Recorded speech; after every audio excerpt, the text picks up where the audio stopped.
episode of the One Tree Hill Rewatch here on the Filmaholic channel. I'm Matthew, and today we're going to be talking about episode 316 of One Tree Hill. Now, usually I double up on episodes in my videos and do multiple ones. Today's going to be a little bit different. I'm only going to talk about one episode, and that is 316. With tired eyes, tired minds, tired souls, we slept. It's arguably the biggest episode of One Tree Hill that there is. It was definitely the game changer of the series. It's a very, very good episode. Very well written. Extremely good performances from everyone. And was completely different than everything else I think like on TV at the time. It was a bold move for the show to go in that direction. To do this storyline, that something that definitely would not happen on TV today, especially cable TV, or not something outside of, say, like streaming service like Netflix or something, where you have more adult content. This is something that was very different. But also, I don't think something like this would work on TV today, or in general today, because of the story we're telling, and it's a school shooting episode. It's about Jimmy Edwards, who was originally, in the first couple episodes of the show, was best friends with Mouth, was one of the members of the River Court, friendship circle, but then he disappeared from the show, and I don't think anyone really noticed, and that's part of the storyline there. As we get to 3:15 and the time capsule gets revealed, he comes back to the show, and we see how his life has changed, how things have not been the best for him. Things have went pretty dark in his life, and it's led him to the point, him being bullied, his mental state, and all of that's led him to feeling like bringing a gun to school was the only option that he had left, with no one in his life. And he brings the gun to school, and the story is about him and what has led him to this point, and the reasoning behind him doing that. The episode's not saying that what he did is okay. It's not making him out to be a good guy. But the message of it is, he says back to the students as he's leaving the classroom at the end of the episode, I'm jumping ahead here a little bit, he says, "They'll remember me as a monster. I wonder how they'll remember you." So that's the point of this episode back in 2006, of not bullying people and thinking about other people and being compassionate and not knowing what other people are going through. He takes the gun in there and he pulls it out to shoot the guy who is actually like a terrible dude. Like, if obviously the stuff Jimmy said on the time capsule is true about him. The dude was pretty much, he was a rapist, and was essentially in high school and gotten away with it. And he also beat Jimmy up in the episode before at Trick, and that's who Jimmy tries to shoot originally in this episode. And obviously he only fires the gun at someone once in the episode. It is that person, and then he gets scared, which he actually shoots Peyton in the leg by accident. And I don't know if it's said in the episode, or if that's supposed to be like a ricochet, or what happened there, if the bullet actually went directly into Peyton's leg, because he was aiming up high, so I don't really know how it would have shot her in the leg. But that's who he ended up shooting, and we found that out later. She obviously thinks it's glass, or wants to believe it's glass at first, and then Lucas lets her know that it is a bullet when he decides that he needs to get her out of there, or she's probably going to die from blood loss. But in the climate that we're in now, in the world we live in, with shootings and whatnot, this episode couldn't have happened today, because I understand what they were trying to tell in the story, and I think it worked with One Tree Hill, and it worked during that time that it came out. But now you have people that are not doing it. People aren't doing that kind of thing for that reason, and they're just monsters, and with gun control and all this different stuff. This wouldn't be an episode that could come out today, and shouldn't come out today. But back in 2006, this worked on One Tree Hill, I think, and I'm glad it. At the time, it made me think about things like that. And the first thing I ever wrote, outside of like my stuff, like shows and stuff that I've tried writing and whatnot. Like, my first feature film that me and Ethan wrote together was called Her, and it was about essentially taking this storyline with Jimmy and making it into a film and expanding on stuff like that. And obviously, that was bad, and because I was like a 16-year-old writing it. But that film wouldn't work today either. So, but it was a good experience writing it. I can go into that at a later time, but it did inspire me to write that. It inspired Ethan to write that, I think. But this episode originally aired March 1st, 2006, which is interesting because the episode before this was February 15th. So they almost did a whole month hiatus between 15 and 16, which you would think they would have went on the hiatus after 16 instead. Which, just kind of looking ahead here, they do a little bit of time jump, or a little bit of a hiatus after this episode as well. So it's like they went on a hiatus, came back with this episode, and then went on another hiatus, which is interesting, and I wonder why they did that. If it was a creative decision, I guess it was probably more of a WB decision, but it's interesting. It's also interesting to point out that this episode aired while they were still on the WB. I don't think CW would have put this episode out. But maybe they would have. I'm not sure. The episode was directed by Greg Prange, who, like I said, has directed the bigger episodes of One Tree Hill up to this point, and it's written by Mark Schwann, the creator of the show. Of course, something this big and this game-changing would have to be written by the creator of the show. Obviously, if that creator was still involved in the series at this point, which Mark is involved with the show all the way through. So he would have wrote it, because this isn't just something that happens and then the show goes back to normal. Like, it changes the show, not just for what happens at the end with a huge character, or two huge characters actually, but everyone's affected. Peyton's affected, Nathan and Haley, everyone is affected by this incident that they're going to carry with them the rest of their lives on the show. The rest of the characters' lives, they're going to have to know that they went through this, and it's such a big deal. That I'm sure there was lots of talks in the writer's room, lots of talks amongst the cast, the studio, about this decision and how they were going to handle it. The music choice in this episode is incredible. There's no music other than the score. There's no actual music throughout the episode until the end. There's only one song that's called "God Bless the Child" by Michelle Featherstone, and it's at the end of the episode. And that was a perfect song to choose to play in this episode. It went wonderfully with the scene, and I really liked the choice to wait until the end to play that music for the coda at the end of the episode. The episode opens with no opening credits. It opens with just One Tree Hill on a black screen, which usually, for the first 4 seasons, when they still had the opening credits. If there was an episode where they didn't have the opening credits, you knew something was it was a big episode. Like, it just set the tone there, especially with this episode ends with not even any music playing with the opening title. It just opens with it, and then you hear the background noise of kids at the school. You have characters going off and doing different things in this episode as well. They split them up kind of.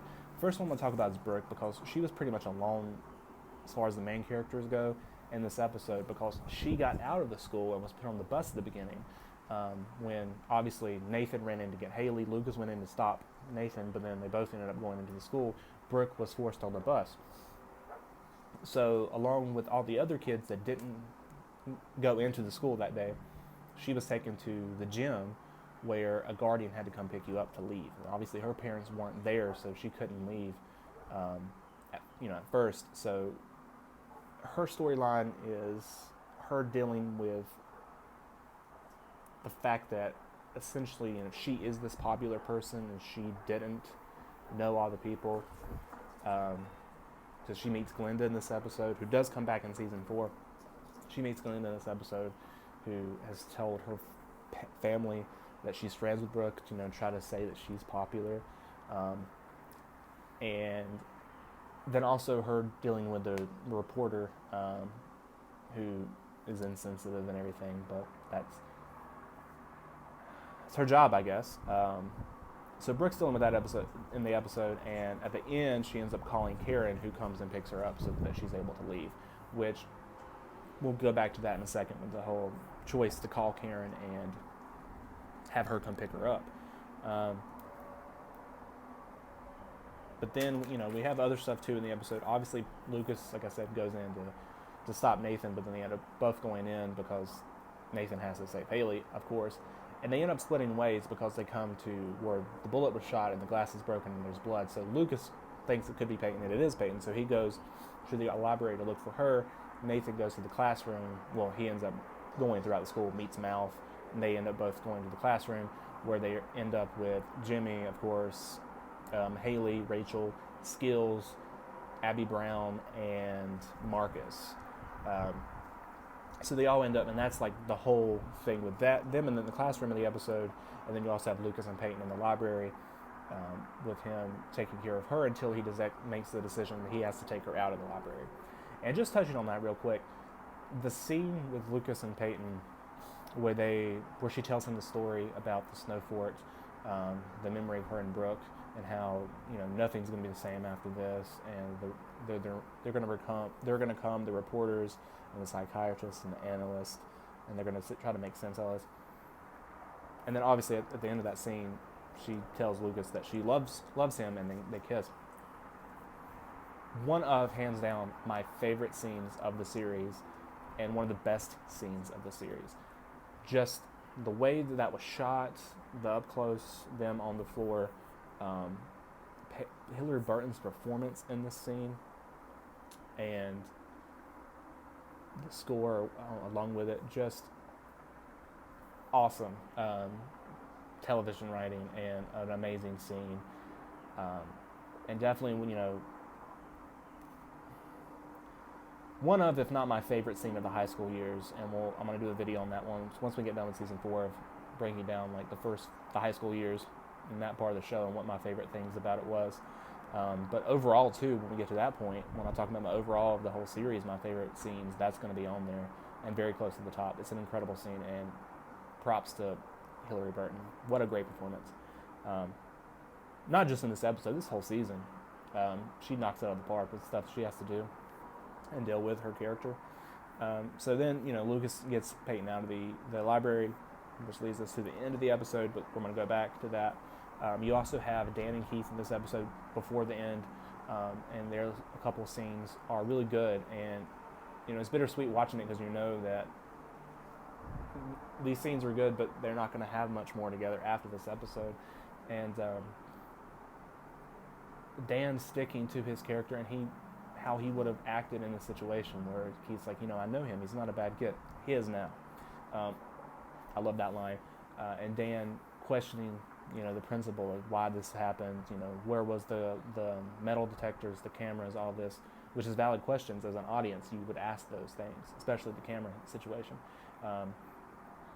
So all that's interesting, and I like that. You also have Keith and Karen in this episode, and what's so heartbreaking is their last scenes.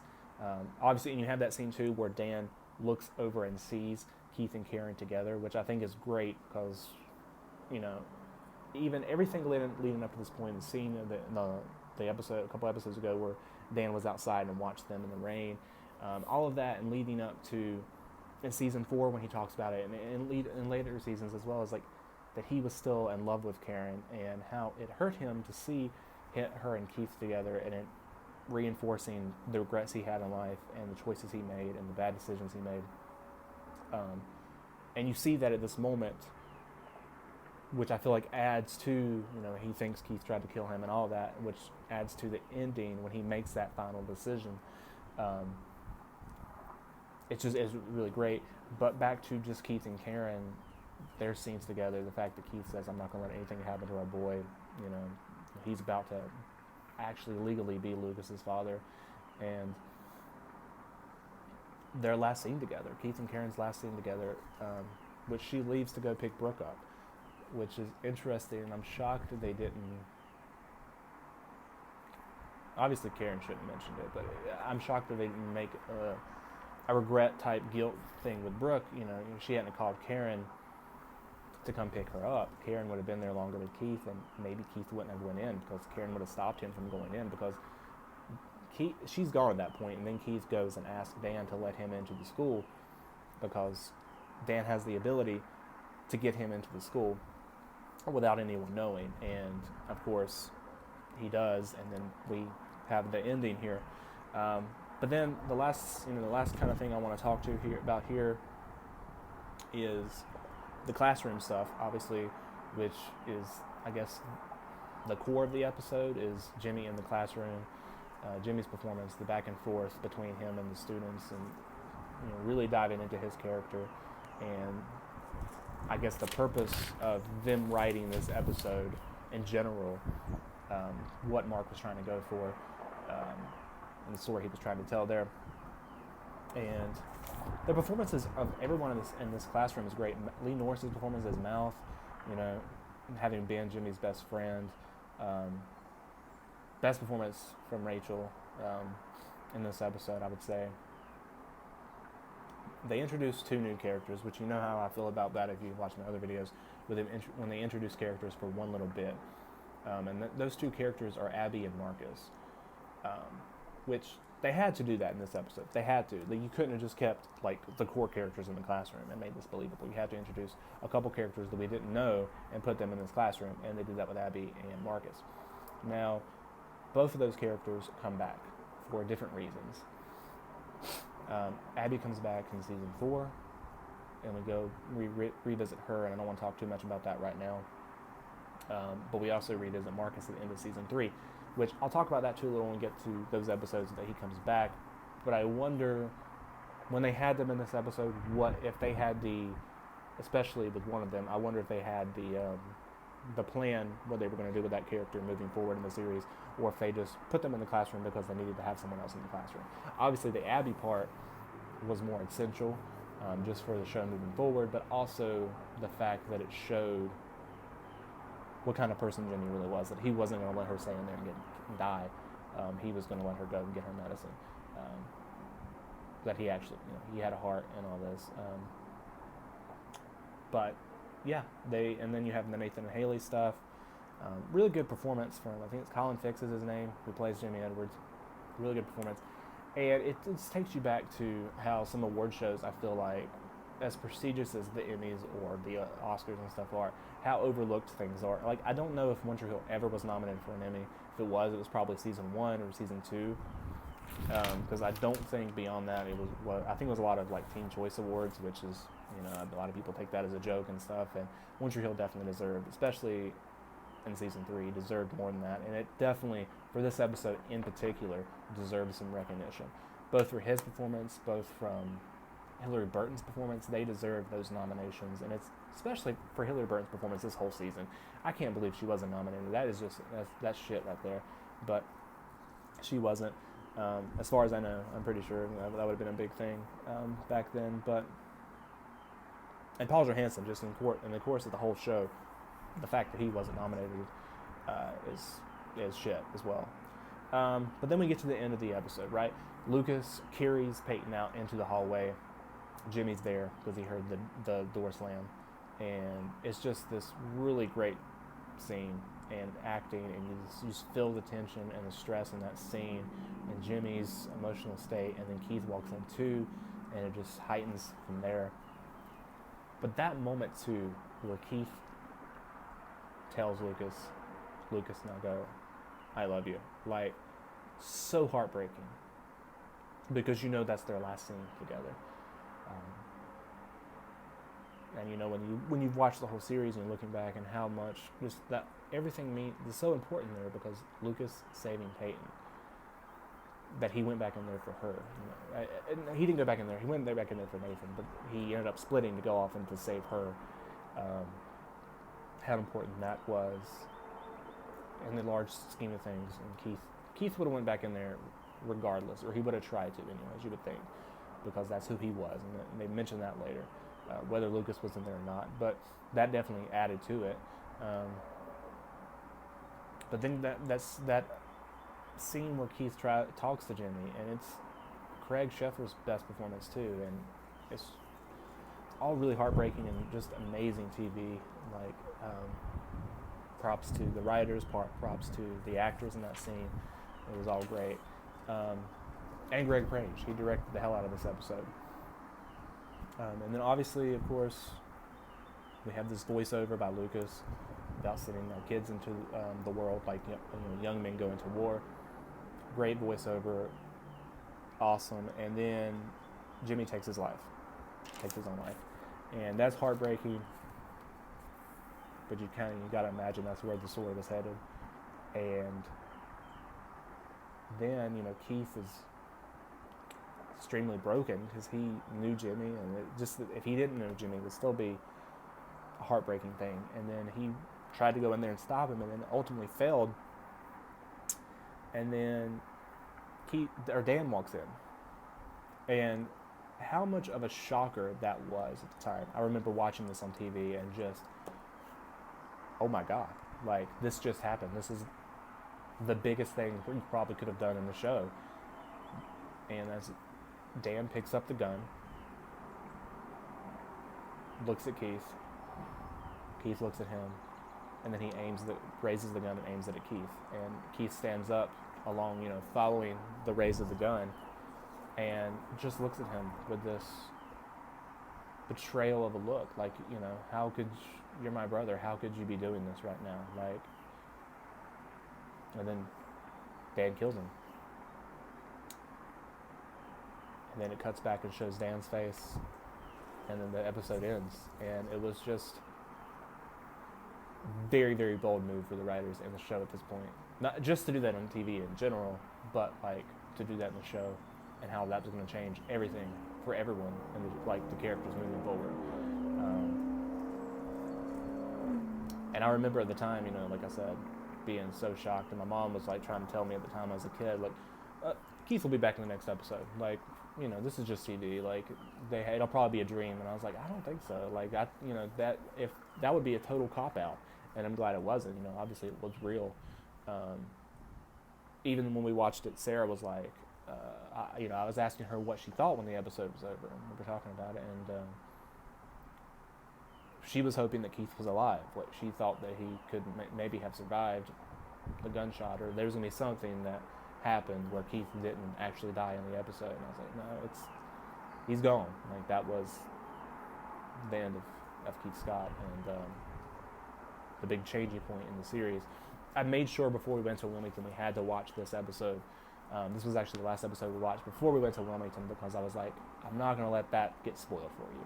Because I know, like, there's merchandise and sale that says the KS on it when they get the basketball jerseys later in the season, and I didn't want that spoiled at all. But it was very interesting to see this play out live on TV. I remember, because I had always been big into spoilers, that I used to be a big part of the One Tree Hill forums, and I remember seeing the spoiler for this episode that said one person would get shot and one person would die, but that would be two separate people, like, wouldn't be the same person. So, when you get to that point in the show, you think that's already happened, so when Peyton was shot, you knew that was the person that was shot. I didn't think they were going to kill Peyton. And then when Jimmy took his own life, I thought, well, that's the two people right there. I didn't expect the Keith one. I'm not sure if anyone did. That was a huge twist in the show, the biggest twist in One Tree Hill, period. And yeah, so that was 316, and we're going to be talking about the rest of the season here coming up soon, and how this episode affected the rest of the season. Thanks for checking out my video, guys. Don't forget to subscribe.